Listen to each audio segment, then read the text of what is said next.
hadir hari ini?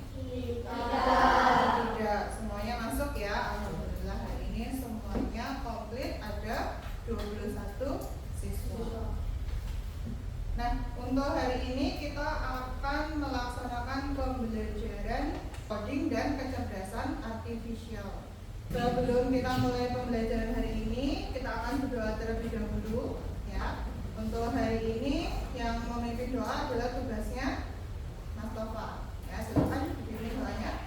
Siap, berdoa mulai.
Mulai dari dekomposisi masalah, pengenalan pola, abstraksi, dan algoritma.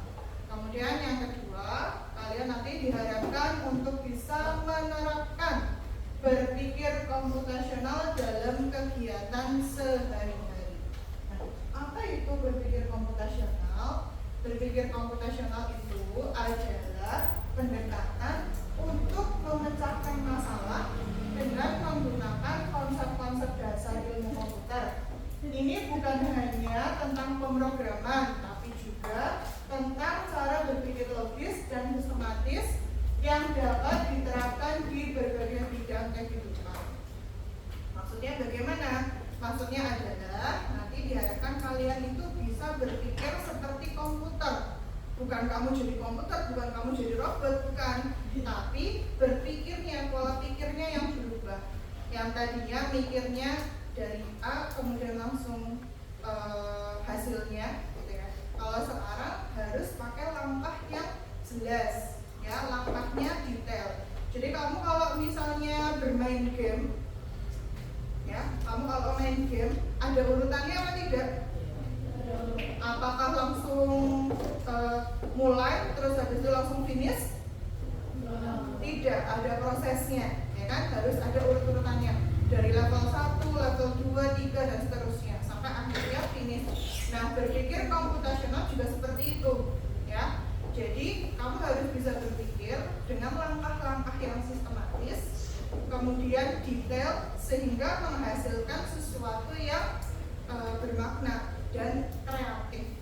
Nah, itu arti dari berpikir komputasional. Nah, bagaimana caranya supaya kita bisa melakukan atau berpikir secara komputasional? Ada 4 konsep utama berpikir komputasional. Yang pertama adalah dekomposisi. Apa?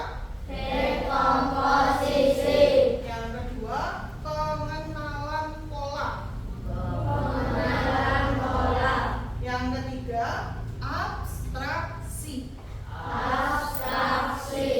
Yang keempat, algoritma. Nah, dekomposisi itu apa? Jadi kalau kalian diberikan sebuah masalah,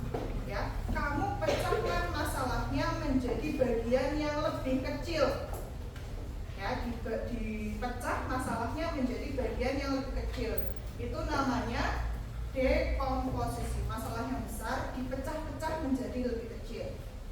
Kemudian pengenalan pola. Pengenalan pola itu adalah menemukan kesamaan untuk solusi yang lebih cepat.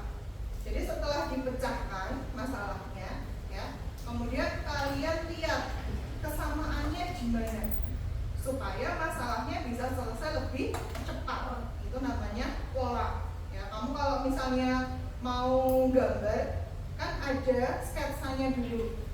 Nah, itu namanya pola. Kalau mau bikin baju harus bikin pola dulu, ya kan? Desain dulu, ada polanya. Nggak asal motong terus bikin baju, ada harus diukur dulu dan sebagainya. Ini namanya pola. Kemudian yang ketiga adalah abstraksi. Abstraksi itu fokus pada informasi yang penting. Jadi setelah masalahnya dipecahkan, kemudian dilihat atau dicari data-datanya, mana yang sama dan juga mana yang bisa untuk disolusikan. Nah, kemudian kalian pilih mana informasi yang penting, yang sesuai, mana yang tidak penting. Kalau yang tidak penting, tidak sesuai, maka informasinya diabaikan dulu, ya. Cari yang informasi yang penting dan berkaitan. Yang terakhir adalah algoritma. Algoritma itu menyusun langkah terurut untuk solusi. Jadi setelah langkah pertama, kedua, dan ketiga kalian analisis, ya, langkah terakhir adalah membuat langkah-langkahnya atau caranya supaya kalian lebih paham tentang 4 konsep ini. Ya, boleh punya sebuah lembar kerja.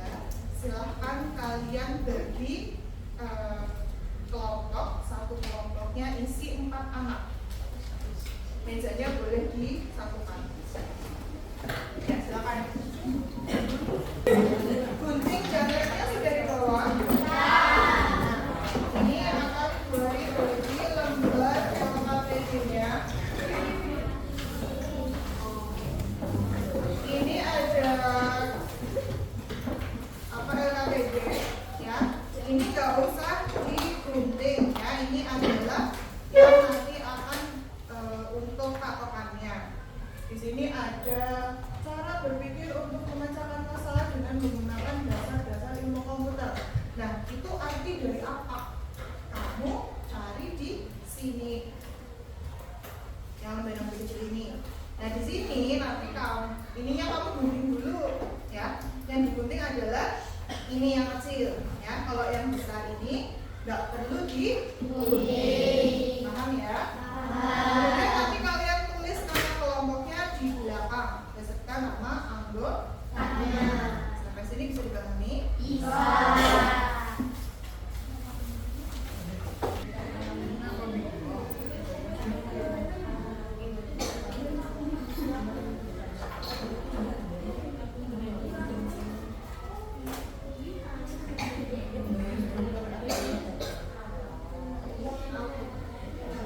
Silahkan boleh perwakilan 2 anak maju ke depan membawa hasilnya. Tujuan berpikir komputasional adalah 1. Melatih berpikir kreatif, 2. Memahami tugas yang dikerjakan, 3. Terampil mengatur waktu, 4. Memiliki rasa, dan 5. Memiliki rasa percaya diri, 5. Pandai berkomunikasi. Berpikir komputasional. Berpikir komputasional adalah cara berpikir untuk memecahkan masalah dengan menggunakan dasar-dasar ilmu komputer. Apa yang dimaksud dengan promotasi? Adakah yang tahu di sini? Supaya lebih paham, boleh punya video. Pernah nggak sih kamu kepikiran kenapa ada siang dan malam? Kenapa ada musim hujan dan musim kemarau? Dan kenapa rasi bintang yang kita lihat bisa berubah-ubah setiap waktu? Ayo kita bahas bareng.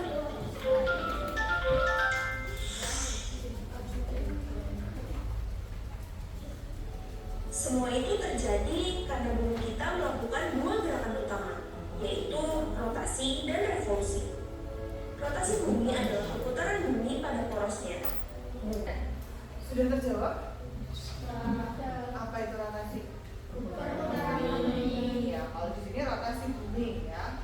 Jadi rotasi bumi adalah bumi berputar pada porosnya. Porosnya itu berarti diem gitu, muter tapi tetap di tempatnya. Nah itu namanya berputar pada porosnya. Kalau revolusi bumi. Nah, revolusi bumi itu apa?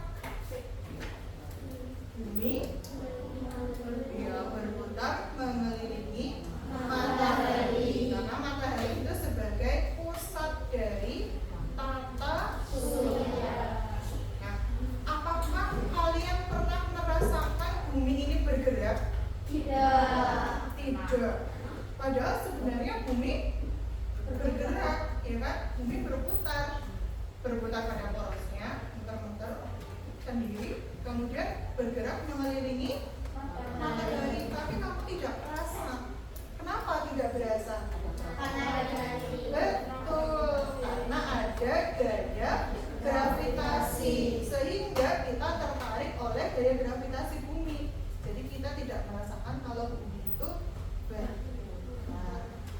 Ya. Satu kali revolusi atau satu kali rotasi bumi itu sama dengan 1 hari. Kalau 1 kali revolusi bumi baru 1 tahun. Ya. Nah, bagaimana keteraturan dari fenomena dalam video? Tadi kan bumi berputar pada porosnya namanya rotasi. Bumi berputar mengelilingi matahari namanya revolusi. Apakah gerakan itu tetap? Apakah pernah berubah? Pernah berubah enggak? Tidak. Ya, gerakannya tetap teratur, tidak pernah berubah. Kalau misalnya berubah, kira-kira apa yang terjadi? Berubah 1 kali saja. Ya, yang jalurnya harusnya ke sini jadi zigzag. Iya, bisa terjadi tabrakan. Ya, jalur angkasa bisa jadi planet dengan planet saling bertabrakan. Maka tata suryanya menjadi rusak atau kacau. Ya, makanya tadi rotasi dan revolusi itu gerakannya teratur, tidak pernah berubah. 1 kali revolusi bumi itu adalah 365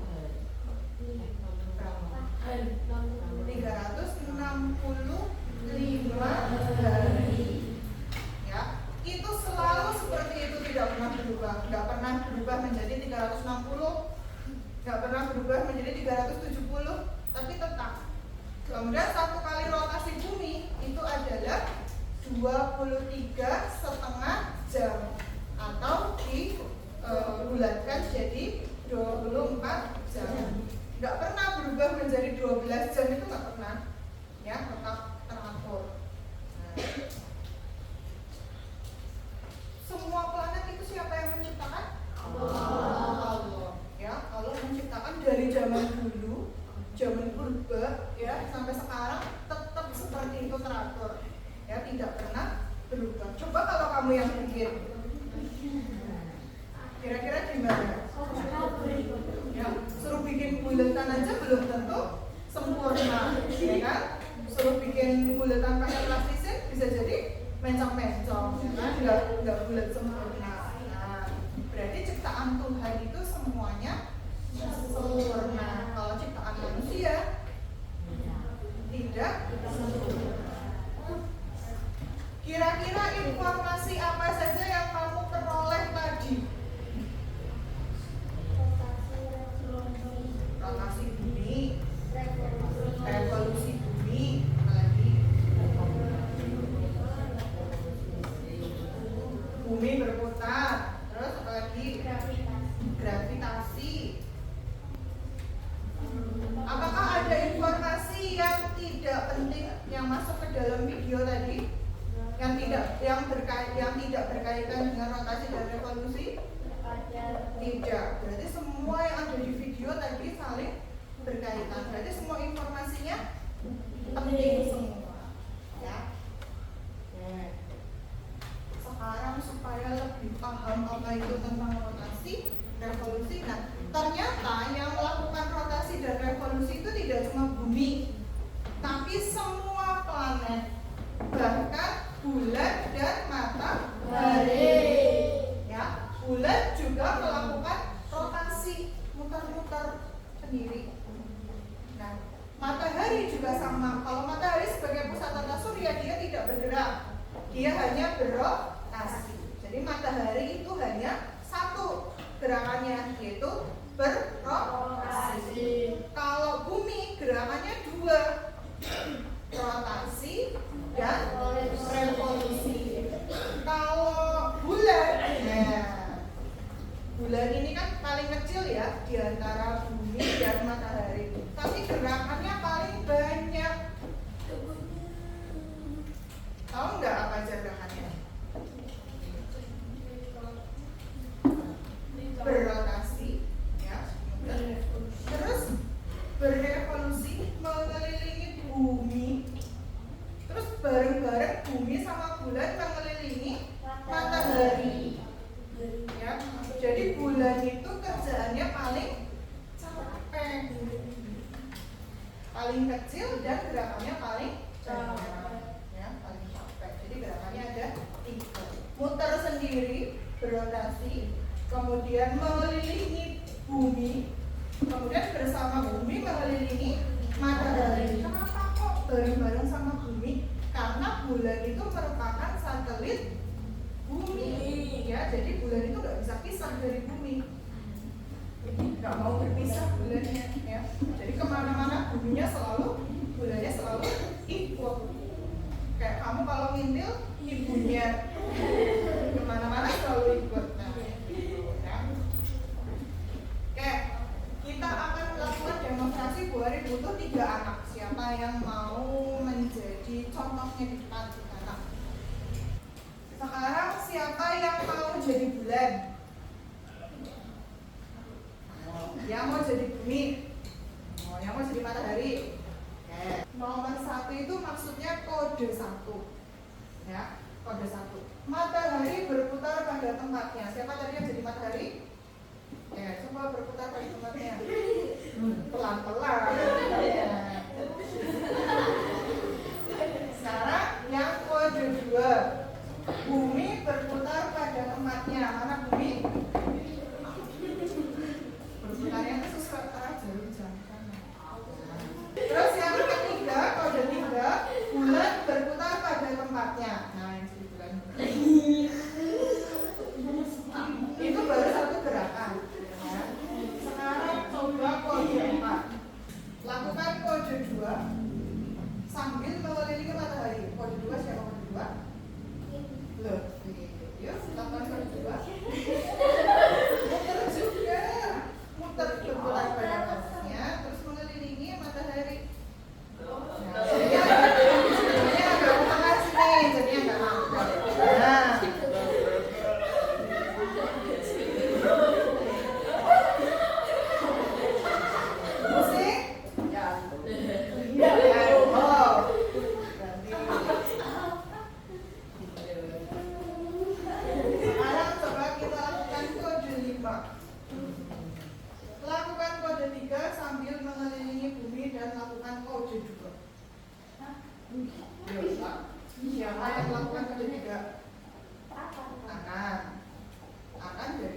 Yuk.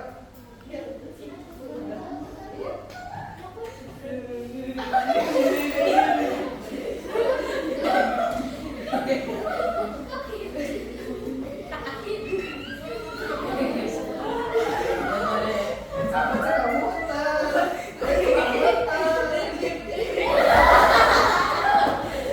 Ya, kasih tepuk tangan dulu. Nah, sekarang tugas kalian ya, Bu Ari kasih LKPD yang kedua, aktivitas yang kedua. Nanti kalian praktekkan ini. Ya, satu kelompok kan ada yang 4 anak, ada yang 5 anak. Nah, nanti secara bergantian ada yang jadi bumi, ada yang jadi bulan, ada yang jadi matahari, ada yang jadi pengarah. Misalnya, ayo lakukan kode 4 gitu. Nah, berarti langsung nih. Nanti gantian ya, semuanya melakukan. Bisa dipahami?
Kita lakukan tepuk tangan dulu.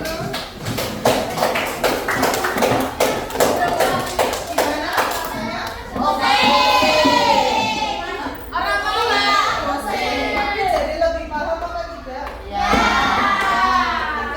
Itu adalah hasil dari berpikir komputasional. Jadi melakukan hal secara detail sehingga kamu menjadi lebih paham melakukan hal yang bermakna. Jumlah gerakan yang dilakukan matahari berapa? Matahari lakukan berapa gerakan? 1. Namanya apa? Rotasi. Berapa gerakan yang dilakukan oleh bumi? 2. Apa saja? Gerakan yang dilakukan bulan? 3. Apa saja?